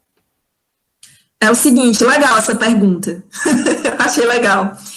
Gente, é o seguinte, o sistema reprodutor, né, em relação ao saco escrotal, ele tem um controle, como é que eu posso dizer, intrínseco dele mesmo, né? Por exemplo, quando está frio, ele encolhe, quando está quente, ele desce, né? Então, assim, o saco escrotal, ele mesmo se regula, digamos assim. Agora, em relação à produção espermática, indiretamente, esse animal ele pode ter prejuízo na produção espermática, mas não exatamente por causa do saco escrotal, porque o saco escrotal ele se regula, mas porque é um animal que tem deficiência de oxigênio. Aí vocês têm que lembrar, para que serve o oxigênio? Por que é tão importante os animais, nós, termos oxigênio? Porque o oxigênio, ele é utilizado para fazer a síntese de energia. Então, a partir do oxigênio, que se tem energia para comandar todos os processos celulares. Então, a partir do oxigênio, que vai ter energia para produzir espermatozoide, para manter esses espermatozoides na temperatura adequada, para manter a tração do saco escrotal normal. Vocês estão entendendo? Então, não só no saco escrotal, mas um animal que tem a síndrome braquicefálica, ele pode ter vários outros problemas. E eu vou aproveitar essa pergunta e vou... Gente, eu posso falar de um pequeno relato de caso, aproveitando essa pergunta? Deixa eu ver o que o pessoal vai responder, se é sim ou se é não.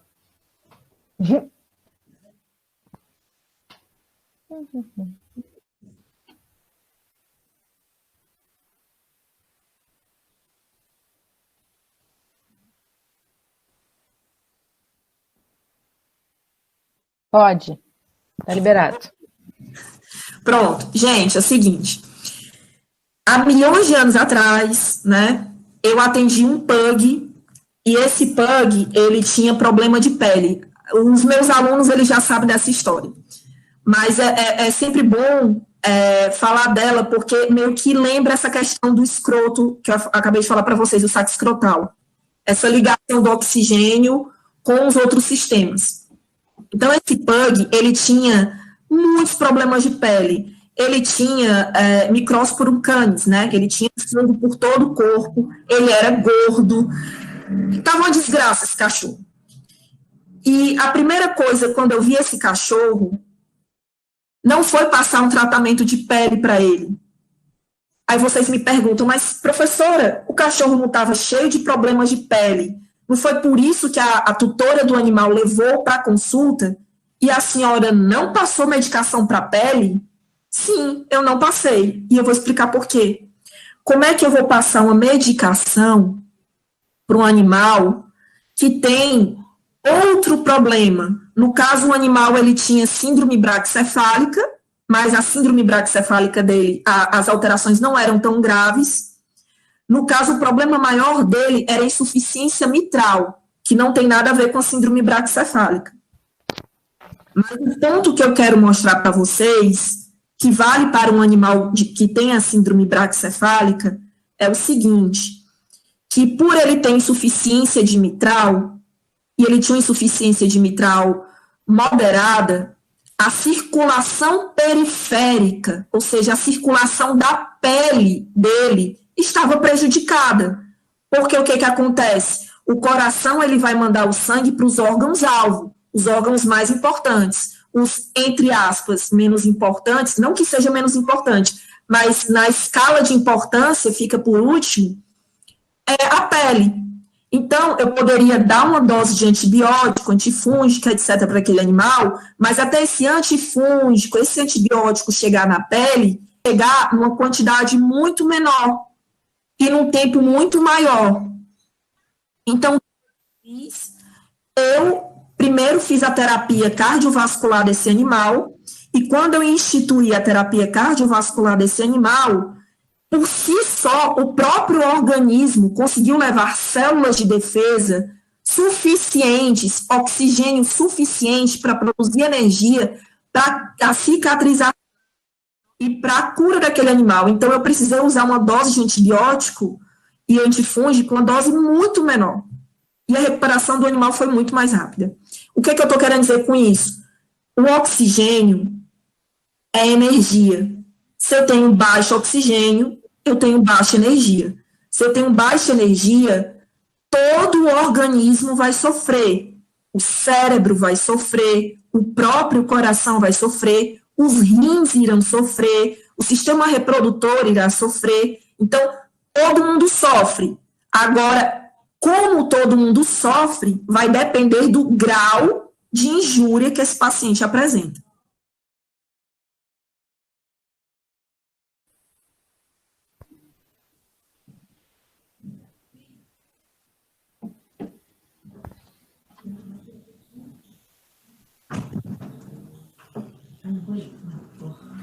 Próxima pergunta? Sim. Tá.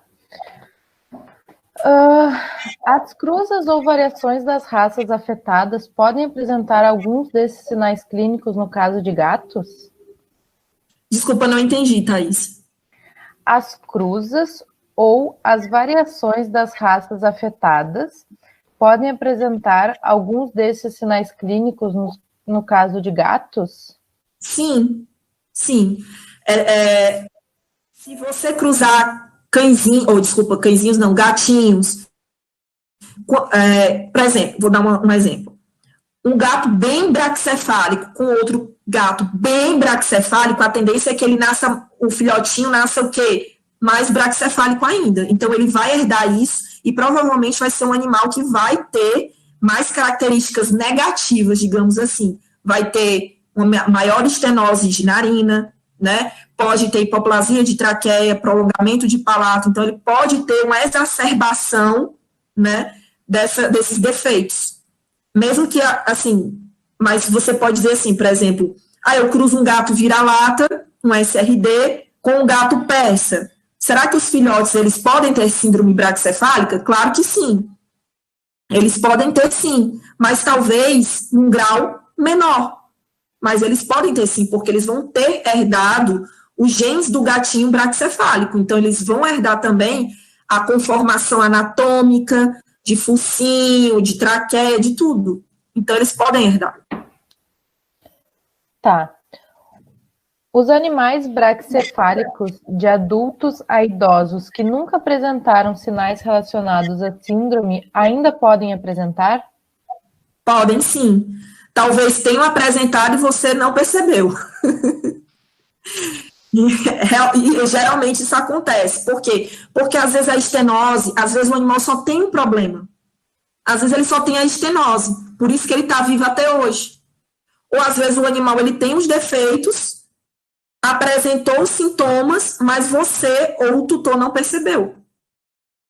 Entendeu? Então, assim, quando a gente desconhece a doença, a gente tende a não perceber o que ela causa, obviamente, né? Quando a gente desconhece uma coisa, a gente não tem como associar aquilo a algo relacionado à síndrome braquicefálica. Por exemplo, um animal roncar é a coisa mais bonitinha do mundo, mas para ele é péssimo, é um problema. Vários animais braquicefálicos roncam, mas as pessoas levam isso em conta como síndrome braquicefálica? A maioria não. Vocês estão entendendo? Então, assim, muitos animais, eles têm, às vezes, até uma gravidade maior, mas a gente não percebe.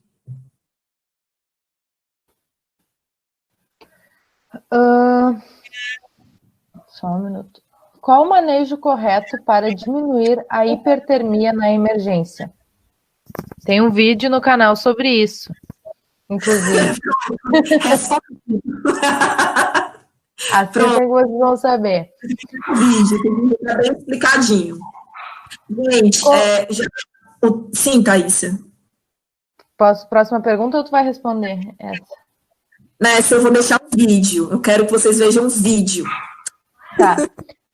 Como a síndrome braquicefálica resulta em hipertensão pulmonar?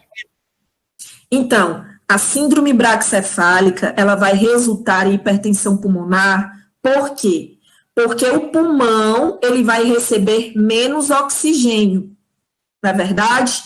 Por que ele vai receber menos oxigênio? Porque o focinho está estenosado, tem prolongamento de palato, porque as vias aéreas respiratórias superiores estão parcialmente obstruídas. Então, dessa forma, não permite uma quantidade de oxigênio ideal. Então, ele recebe o quê? Menos oxigênio. Dessa forma, ele faz um mecanismo chamado de vasoconstrição hipóxica, onde ele faz a vasoconstrição dos capilares, dos vasos, né, pulmonares, para que o sangue daqueles vasos, eles vão para um lugar onde tem a maior oxigenação, onde tem a maior ventilação, para que possa ocorrer a hematose de forma correta. Só que o que acontece? Se essa vasoconstrição hipóxica acontecer constantemente, cronicamente, esse animal ele vai desenvolver um aumento da resistividade dessas vias aéreas, né? E dos vasos dessas vias aéreas. Então, o sangue, para chegar naquele vaso, ele vai precisar de uma força muito maior. Daí a hipertensão pulmonar. E essa hipertensão pulmonar, ela vai obrigar o coração, o lado direito do coração, que é um lado que foi feito para baixa pressão, ter que aumentar a pressão, ou seja, aumentar a pós-carga, para conseguir mandar o sangue de todo o organismo do animal para o pulmão para ser oxigenado. Tá certo? Tá. O tratamento do Cherry Eye é cirúrgico? Seguinte, o tratamento é cirúrgico, não é a retirada dele, mas o sepultamento, né? Mas alguns animais volta, né? E aí fica a encargo tanto do tutor como do oftalmologista que acompanha o caso, certo? Porque pode-se utilizar colírios, pode-se usar tratamentos para não fazer a cirurgia, ou pode fazer a cirurgia e, se o animal voltar a ter o problema, fazer a cirurgia novamente ou manter com medicação. A melhor pessoa para responder isso seria um oftalmologista. Tá, agora fizeram duas perguntas em momentos diferentes da palestra, mas que elas se complementam, que é: Schnauzers podem ter essa síndrome?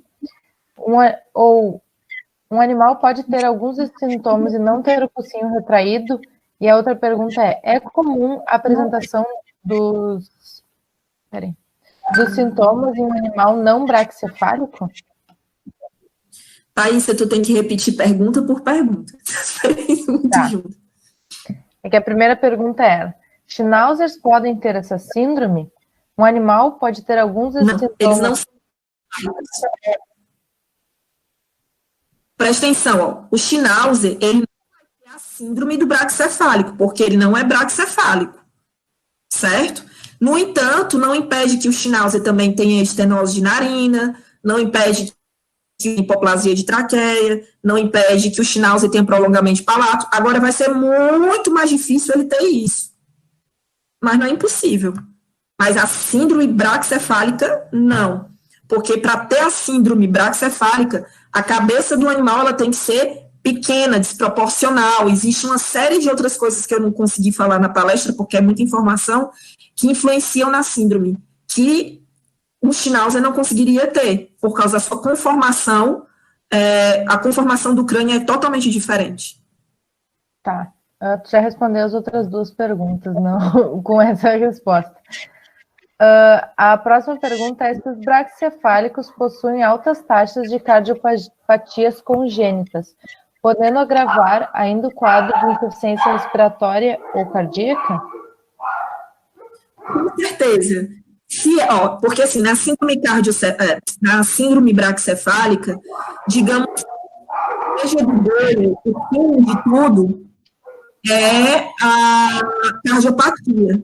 Se o animal já é cardiopata, aí é que o negócio vai ficar pior. Assim, tipo, aí que a descompensação vai ficar pior. Ou seja, o risco desse animal vir a óbito vai ser maior. E aí eu aproveito e vou fazer propaganda do meu colega André, né, que ele faz cirurgias cardíacas.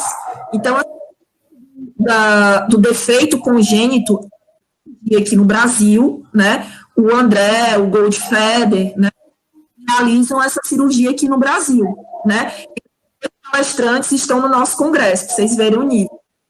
Então, assim, para alguns defeitos congênitos, o ideal é fazer a reparação do defeito congênito cardíaco e a reparação dos defeitos anatômicos da síndrome braquicefálica, porque senão não vai adiantar nada. Você corrigir o coração e não corrigir os defeitos. Entendeu? Sim. Pacientes com a síndrome podem ter maior predisposição à alteração renal por hipóxia? Sim. Sim.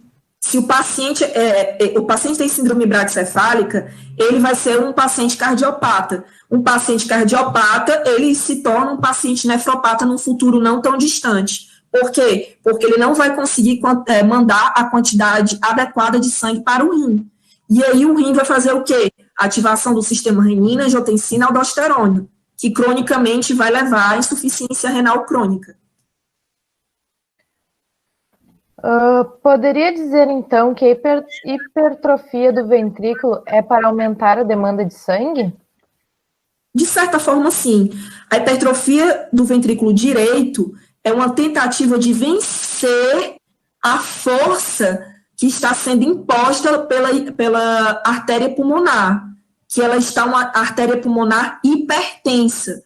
Então, o ventrículo direito, ele vai ter que demandar uma energia, uma força muito maior para sobrepujar a força da artéria pulmonar. Então, esse ventrículo direito, ele acaba ficando musculoso, ou seja, hipertrofiado. Então, é para isso. Tá, alguém comentou que não entendeu direito a origem da hipertensão pulmonar. Ela se dá por conta da vasoconstrição hipóxica, que iria causar uma alteração de pressão na artéria pulmonar? Isso. A vasoconstrição hipóxica, cronicamente, presta atenção, a vasoconstrição hipóxica não é só de um vasinho, são de vários vasinhos no pulmão. Imagina vários vasinhos contraídos. A pressão que não vai dar para o sangue que sai da artéria pulmonar chegar nesses vasos. O sangue que sai da artéria pulmonar, ele tem que chegar em cada vaso. Agora, imagina se esses vasos, eles estão quase fechados. A artéria pulmonar não vai ter que, o coração não vai ter que mandar uma quantidade de energia, de força, de sangue, para conseguir passar para a artéria pulmonar, para conseguir chegar nesses vasinhos que estão fechados. Por isso que isso cronicamente vai levar à hipertensão pulmonar. Se for uma vez ou outra, não vai levar à hipertensão pulmonar. É algo que acontece cronicamente. Tá. E também tem cirurgia para tirar o excesso de pele sobre o nariz, né? Sim. Esse cachorrinho, ele fez essa cirurgia também. Ele tirou a dobra de cima do focinho. Eu esqueci de falar isso. Tá. E para a cirurgia de palato ou colapso de traqueia, precisa sempre de tomografia? De o quê? Tomografia. Não. A tomografia, ela não é algo que seja presente na nossa rotina clínica. Por exemplo, no Rio Grande do Sul, acho que em Porto Alegre, um local que tem tomografia. Mas em outras cidades do Rio Grande do Sul, acredito que poucas devam ter ou nenhuma, né? Mas a tomografia é excelente, mas que infelizmente a gente não tem como usar no nosso dia a dia. É tanto que eu não citei. Né? Então, um raio-x já ajuda bastante. Agora, preste atenção. O raio-x ele tem que ser feito e laudado por alguém que entenda muito bem. Porque se for uma pessoa que não tem uma especialização, uma residência, ela talvez não consiga ver as alterações. E aí passa despercebido. Certo? Então, assim, tomografia é excelente, mas nem em todo lugar tem a tomografia. Então, vai com o raio-x mesmo. Tá. Eu tirei o áudio um pouco porque meus cachorros estavam latindo muito. Mas a próxima pergunta é: o que causa a esplenomegalia? A esplenomegalia, ela é causada pela congestão de sangue por causa da ICC direita. Como assim? Se o coração, ele está com insuficiência, significa o quê? Que ele não está conseguindo exercer a sua função. Qual é a função do coração? Bombear o sangue. Então, se ele não está conseguindo bombear o sangue ele vai ficando o quê? Parado. E aí ele vai ficando parado em todo o caminho reverso. Vai ficar parado nas veias cavas, na veia porta, em todos os vasos. Daí a gente vai ter a esplenomegalia, a hepatomegalia, a ascite, dependendo da gravidade da insuficiência cardíaca direita. Então, tudo depende da gravidade da insuficiência cardíaca direita para a gente ver uma esplenomegalia, hepatomegalia, ascite. Às vezes o animal tem esplenomegalia, mas ainda não tem ascite. Agora, se ele tem hepatomegalia e esplenomegalia, a chance dele vir a ter uma ascite é bem maior.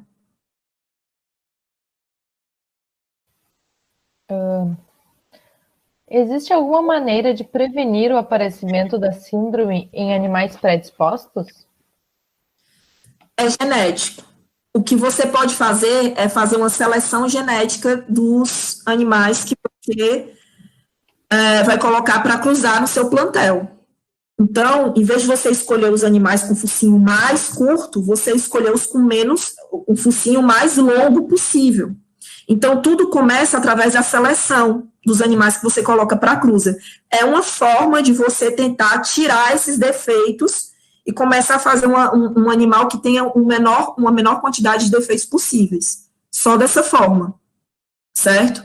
Mas, se não fizer esse melhoramento genético, a correção de todo esse problema é cirúrgico.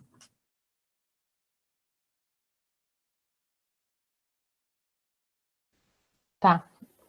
No caso de hipoplasia, não poderíamos colocar os grampos nos anéis traqueais para firmar e fixar os anéis?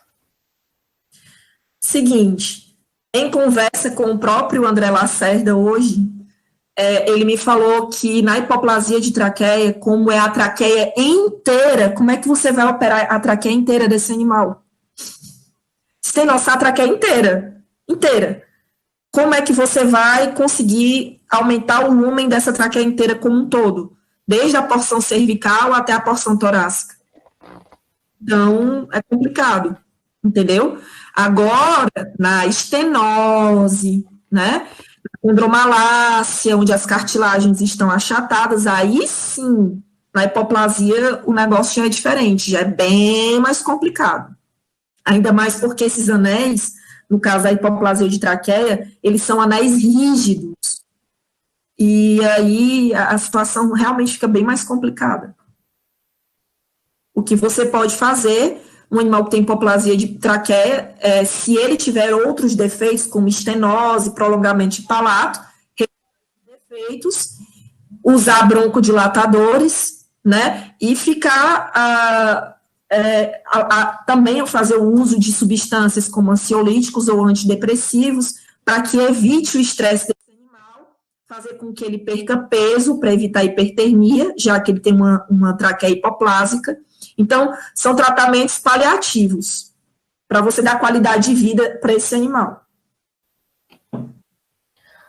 Sildenafil é Viagra? É o Viagra. Tá. E no caso de hipoplasia, não poderemos... Tá, essa eu já perguntei. E qual a regurgitação cardíaca? Quais alterações hemodinâmicas podemos encontrar? Regurgitação em foco tricúspide, pulmonar, engurgitamento de veias cavas, né? São algumas das alterações hemodinâmicas que a gente vai encontrar, certo? Assim como o aumento dos vasos em outros órgãos, como o fígado, como... Deixa eu ver o que mais. Passo, enfim. Esses vasos, eles vão ficar mais calibrosos porque eles vão ficar congestos, porque não estará tendo a circulação de forma adequada. Tá, aí a Júlia está pedindo para repetir como ocorre a eversão dos sacos laríngeos. A eversão dos sacos laríngeos, Júlia, ela ocorre da seguinte forma. Quando o animal ele tem dificuldade respiratória muito grave, né? Aquele ar, aquela ele respirar, aquele ar, ele vai batendo na mucosa de forma que faz com que ela fique edemaciada. E a sustentação dos sacos laríngeos acaba inexistindo, porque eles são sustentados. Mas aí, se isso fica algo crônico, esses sacos laríngeos, eles perdem a sustentação e eles ficam evertidos e edemaciados, porque o ar continua passando por ali e friccionando ali com força esse local e acaba edemaciando esses sacos laríngeos mais ainda e fazendo com que eles fiquem evertidos. E tu pode falar sobre a cor pulmonale? Posso. Gente, a cor pulmonale nada mais é do que uma doença cardíaca secundária a uma pneumopatia, a um problema respiratório. Só vocês prestem atenção. Cor, de coração, pulmonale, de pulmão. Então, é um problema cardíaco derivado de um problema pulmonar. Então, a cor pulmonale, ela não vai estar só presente em animais com a síndrome braquicefálica, não. Ela pode estar presente em animais com asma, animais com DPOC, animais com pneumonia fúngica, com outros tipos de pneumonia que não foram tratadas corretamente, que se cronificaram. Então, doenças graves pulmonares, fibrose cística, enfim, várias doenças pulmonares podem causar a cor pulmonale. Qualquer doença pulmonar que aumente a resistividade dos vasos pulmonares vai levar ao aparecimento de hipertensão pulmonar. E a hipertensão pulmonar vai levar ao aparecimento da cor pulmonale. Eu acredito que seja a última pergunta. O que causam as alterações gastrointestinais? É por conta da hipóxia, uremia? Então, vamos lá. A gente tem um vídeo sobre isso também. Mas, como é a última pergunta, vamos lá. Os animais braquicefálicos, como eles têm essa dificuldade de respiratória de leve a severa, muitas vezes eles acabam engolindo ar. Eles praticam a aerofagia. Então, no que eles praticam a aerofagia, eles acabam levando muito ar para o estômago, para o esôfago. E aí, dependendo de quem seja o animal, pode ter até uma torção, né? Uma síndrome vulvogástrica, pode ter uma dilatação esofágica. Enfim, isso tudo é causado pela aerofagia, certo? E aí, essa aerofagia, ela acaba predispondo o animal a ter outros problemas gastroentéricos. Por quê? Porque, vamos supor, se o animal ele engoliu muito ar, o estômago dele pode estar tão repleto de ar que impeça até que ele respire normalmente, impeça que o movimento do diafragma ocorra de forma normal. E aí pode ocasionar um desequilíbrio ácido-básico. E esse desequilíbrio ácido-básico pode ocasionar uma série de coisas, dentre elas vômitos, síncopes, diarreias, insuficiência renal aguda, um monte de coisa.